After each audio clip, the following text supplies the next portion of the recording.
Да се оженеме. Во општината Карбинци од рано утринава големиот православен празник Богојавление Водици се чествуваше на 3 локации. Водите во реките кои поминуваат низ оваа мала рурална општина се осветуваа во селата Карбинци, Долни Балван и Таринци. Иван Мицевски во селото Карбинци го фати светиот крст во водите на реката Брегалница, кои беа осветени во општината Карбинци. Тој вели дека првпат успеал да го извади светиот крст од осветените води, а досега се обидувал 7 пати и учествувал во свечената церемонија по повод големиот христијански празник Богојавление Водици. Тој низ насмевка вели дека оваа година посакува да се ожени. Да се оженеме. 7 година се фрлам и денеска го фатив крст.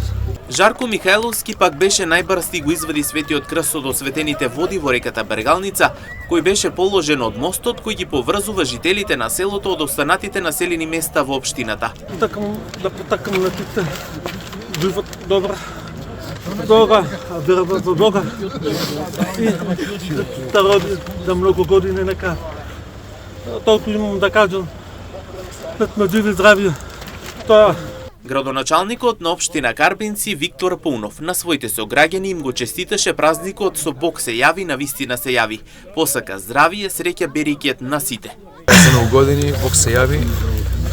Посакуваме на сите сограѓани, на сите жители пред се здравие, берекет, благосостојба во секој еден дом, да ги празнуваме празниците во духот на пред се во добро здравие, во духот на традицијата и нека ни остане вака сплотени да продолжиме и понатаму да ги чествуваме овие важни празници за христијанството и за нашиот македонски народ. Инаку и овде градоначалникот Паунов и свештениците од Брегалничката епархија им ги врачија пригодните подароци на оние кои го фатија крстот.